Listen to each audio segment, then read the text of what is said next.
안녕하세요. 말씀을 품고 말씀을 살아내는 바이블 1189 247번째 날. 오늘은 사무엘상 1장입니다. 왕이 없으므로 각기 소견에 오른 대로 행했던 사사시대, 그 영적인 암흑기, 끔찍한 혼란의 시대가 끝나고 이제 하나님은 새로운 왕정시대를 열어가실 텐데요.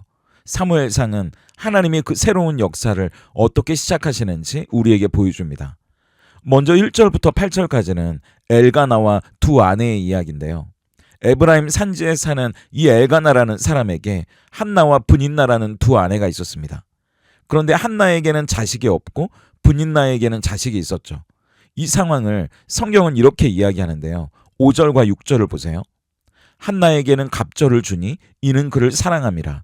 그러나 여호와께서 그에게 임신하지 못하게 하시니 여호와께서 그에게 임신하지 못하게 하심으로 그의 적수인 브닛나가 그를 심히 격분하게 하여 괴롭게 하더라.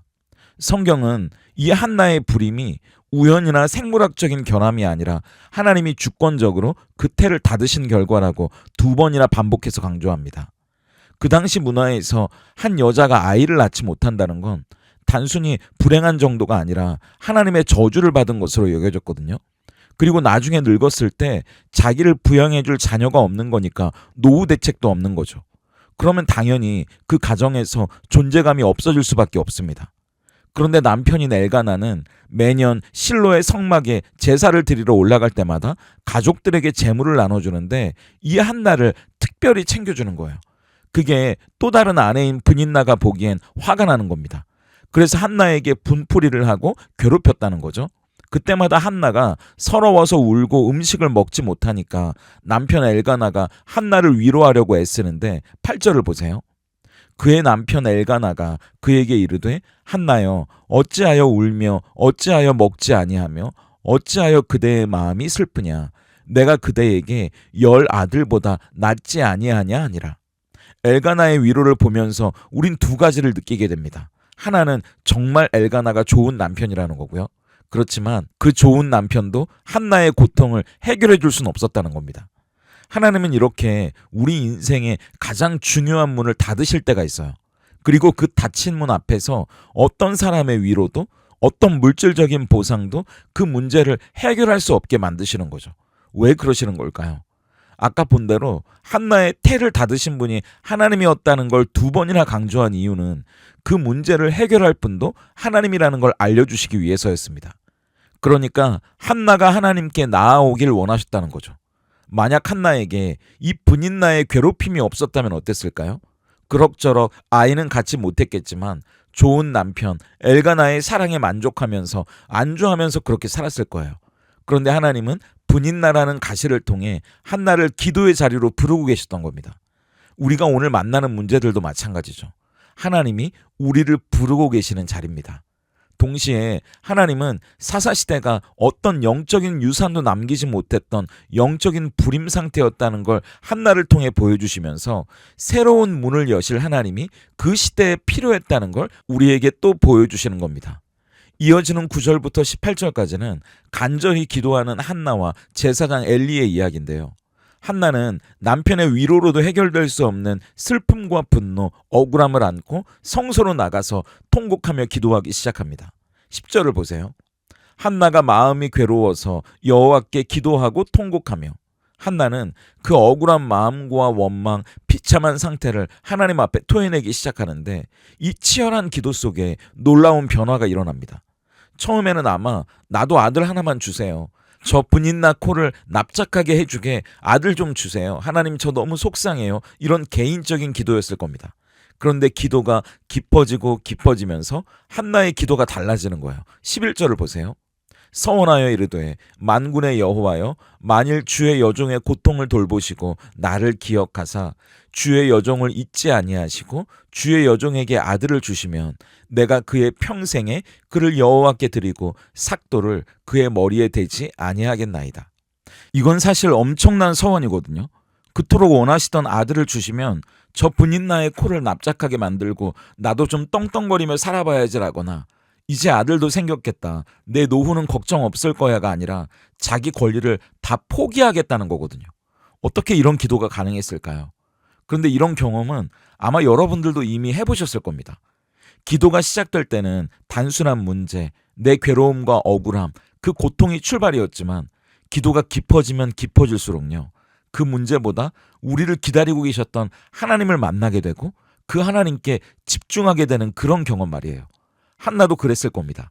그래서 하나님이 나를 잊지 않고 돌보신다는 것이 아들을 주시는 걸로 확인되면 나는 그걸로 만족한다는 마음이 들었을 거예요. 아, 이 하나님이면 나는 충분하구나. 하나님을 깊이 경험한 사람들은 다 그 고백을 하게 되지 않습니까? 아들이 있고 없고가 아니라 하나님이 나에게 있고 없고가 더 중요하다는 고백을 하게 되는 거예요. 그것뿐이 아니죠. 깊이 기도하는 사람은요, 시대를 읽고 하나님의 마음까지 읽어낼 수 있지 않습니까? 그래서 나에게 아들이 없는 이 고통은 나만의 고통이 아니라 지금 이 영적인 암흑기를 바라보시면서 사람을 찾으시는 하나님의 고통이기도 하겠구나 싶었을 거예요. 그걸 깨닫는 순간 기도는 사명이 되는 거죠. 하나님이 찾으시는 그 한 사람이 제 아들이라면 좋겠습니다. 그게 저에게는 가장 큰 영광이겠습니다. 라고요. 기도가 깊어질 때 우린 이 두 가지를 경험하게 됩니다. 하나는 기도를 시작하게 된 그 문제보다 나를 부르신 하나님을 깊이 만나는 경험이고요. 또 하나는 기도하는 내 욕망보다 하나님의 계획, 그분이 원하시는 걸 깨닫게 되는 거죠. 그래서 18절을 보세요.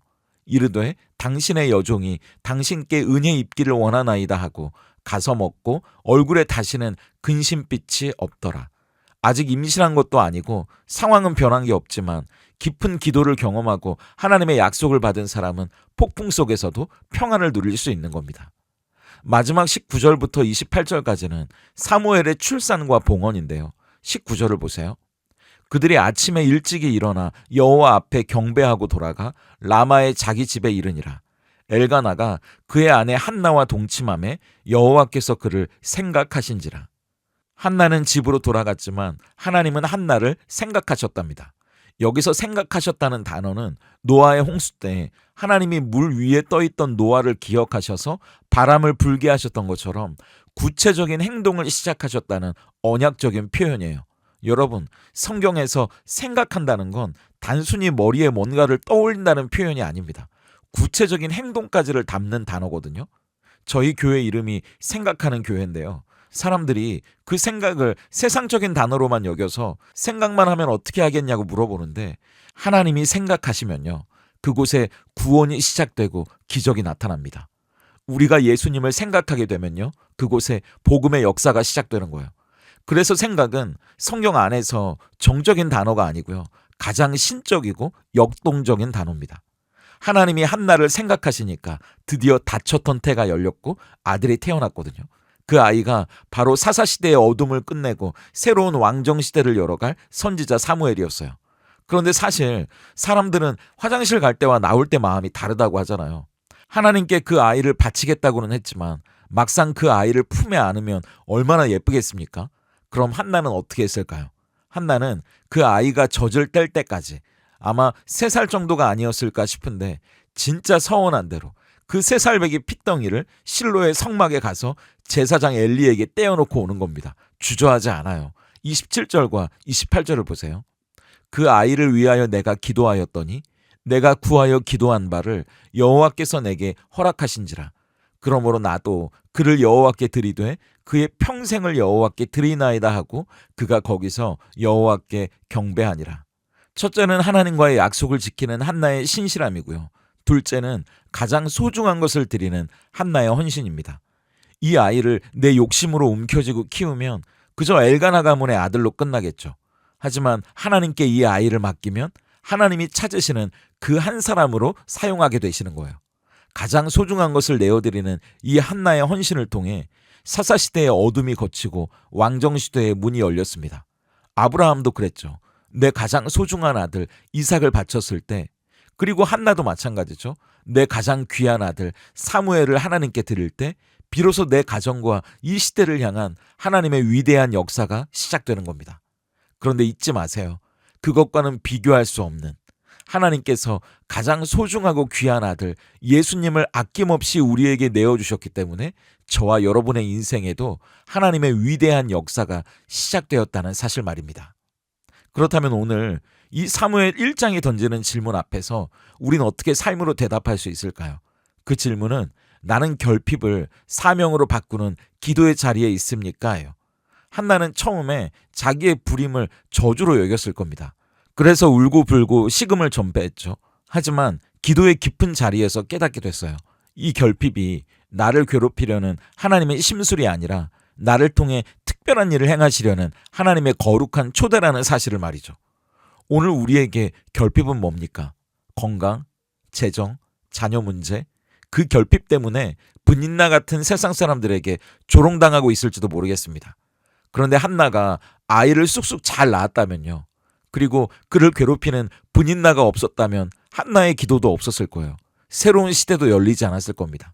중요한 건 그 결핍과 고통을 나에게 맡겨주신 사명의 자리로 바꾸는 기도로 한나가 나아갔다는 거죠. 그렇다면 하나님은 오늘 우리에게 있는 그 결핍과 고통을 통해서도 우리를 기도의 자리로 부르고 계십니다. 기도는 하나님이 새로운 일을 시작하시는 출발이기 때문이에요. 기도하는 사람을 세우신다는 건요, 새로운 일을 행하시겠다는 하나님의 약속이니까요. 우리를 부르시는 그 기도의 자리에서 하나님이 행하실 새로운 일들을 꿈꾸는 저와 여러분이 될 수 있다면 좋겠습니다. 함께 기도하겠습니다. 우리의 작은 신음에도 귀를 기울이시고 닫힌 문을 열어 새로운 역사를 시작하시는 하나님 감사합니다. 한나의 눈물을 통해 때로는 우리 인생에 찾아오는 이해할 수 없는 고난과 닫힌 문들이 더 깊은 은혜의 자리로 부르시는 하나님의 거룩한 초대임을 깨닫게 하시니 감사합니다. 우리에게도 남편 엘가나의 위로로 해결되지 않고 세상 무엇으로도 채워지지 않는 결핍과 아픔이 있습니다. 나를 괴롭히는 분인나 같은 현실 앞에서 억울해하고 울기만 했던 우리의 연약함도 고백합니다. 하지만 이제 그 아픔을 끌어안고 기도로 하나님께 나아가기 원합니다. 우리의 기도가 단순히 내 문제를 해결해 달라는 떼쓰기에서 멈추지 않게 하시고 이 어두운 시대에 하나님이 찾으시는 사람이 누구인지, 하나님의 마음이 어디에 있는지를 깨닫는 깊은 기도로 나아가게 하시옵소서. 그리하여 나의 결핍이 변하여 사명이 되고 나의 고통이 변하여 하나님 나라의 통로가 되는 기적을 경험하게 하시옵소서. 한나가 가장 귀한 아들 사무엘을 주님께 드렸던 것처럼 우리 또한 응답받은 축복을 내 욕심으로 움켜쥐지 않게 하시고 가장 소중한 것을 주님께 다시 올려드리는 헌신의 삶을 살아가기 원합니다.